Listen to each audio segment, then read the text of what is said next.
अगर हम कोऑपरेशन की प्रधानता के आधार पर काम करना शुरू करें तो ये जो दिखाई दे रहा है भारत, इसको 20 साल में हम बदल सकते हैं। बहुत मुश्किल नहीं है। और इस भारत को अगले 20 से 25 सालों में बदल देने के लिए मैंने एक प्लान तैयार किया और वो प्लान अगले 25 वर्षों के लिए तैयार किया।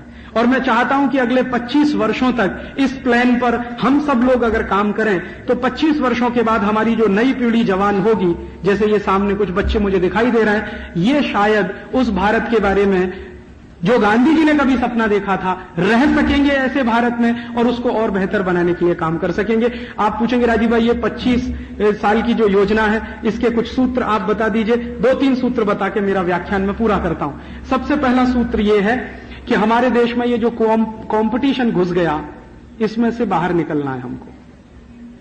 तो कंपटीशन से बाहर निकलने के लिए दूसरा विकल्प क्या है? कोऑपरेशन में जाना है। तो कोऑपरेशन के लिए क्या करना है? हर एक व्यक्ति दूसरे की मदद करे। मैं रहता हूं, मेरा कोई पड़ोसी है, वो मुझसे नीची स्थिति में है, तो मैं उसकी मदद करूं। उसका कोई पड़ोसी है, वो उसकी मदद करे। उसका कोई पड़ोसी है, वो उसकी मदद करे। अब आप पूछोगे कि मदद कैसे करें? खैरात दें क्या उसको? पैसा दें क्या? भीख दें?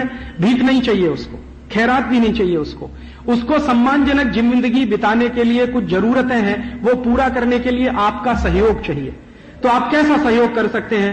मैं आपसे निवेदन यह करना चाहता हूं कि आप जिस मोहल्ले में रहते हैं, जिस गांव में रहते हैं, जिस सोसाइटी में रहते हैं, अगर उसके आसपास कुछ गरीब लोग हैं और वो कुछ उत्पादन करते हैं या कुछ व्यापार करते हैं, तो आप उनके उत्पादन को खरीदने का काम करें, उनके व्यापार को प्रमोट करने का काम करें। यही मदद आपकी उनके लिए सबसे बड़ी मदद होगी। उनको आपसे एड नहीं चाहिए, ट्रेड चाहिए। ये जो हमारे मन में घुस गया है ना कि हम एड देते रहे तो मदद, कुछ नहीं, उनको ट्रेड चाहिए।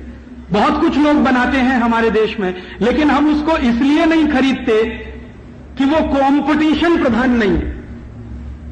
और आयात होके बहुत कुछ आता है, हम उसको इसलिए खरीदते हैं कि वो कंपटीशन प्रधान है। चाइना से माल आ रहा है, अंधाधुंध बिक रहा है बंबई के बाजार में। क्यों बिक रहा है? कि हम कह रहे हैं वो कंपटीशन प्रधान है। क्यों प्रधान है? क्योंकि 1 रुपए का सेल बिक रहा है, ले लो भाई। टॉर्च बिक रही है 5 रुपए की, 10 रुपए की ले लो। साइकिल मिल रही है 300-400 रुपए की, ले लो। चीन से आके कुछ भी सस्ते के सस्ते इलेक्ट्रॉनिक सामान मिल रहे हैं, ले लो। चीन से आके बहुत कुछ मिल रहा है, ले लो। अरे जरा सोचो आप अपने दिमाग पर जोर डालकर कि चीन से आने वाला माल इतना सस्ता क्यों मिल रहा है? चीन से आने वाला माल इसलिए सस्ता मिल रहा है, सबसे बड़ी बात कि उनके यहां कोई डेमोक्रेसी नहीं है, पूरा का पूरा डिक्टेटरशिप है। डिक्टेटरशिप इस तरह का है कि कोई मजदूर दिन भर काम करे और उसको 10 रुपए भी पगार न मिले तो उसके लिए वो कोई अफसोस नहीं करता कभी।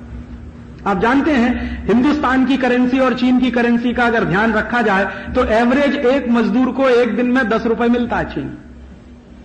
और चीन की सरकार चूंकि डिक्टेटरशिप वाली है तो वो बहुत सारे ऐसे लोगों से उत्पादन कराती है जिनको एक पैसा भी नहीं देती। जैसे चीन की जेलों में बहुत सारे कैदी बंद हैं, वो सारे कैदियों से प्रोडक्शन कराया जाता, बदले में एक ढेला उनको नहीं दिया जाता। और दूसरा, चीन ने यह संकल्प किया है कि हिंदुस्तान के मार्केट को तोड़ देना।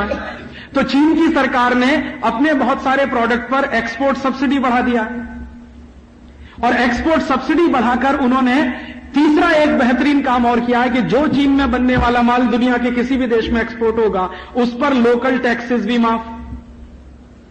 तो एक तो लोकल टैक्सेस माफ कर दिए, बिजली बहुत सस्ती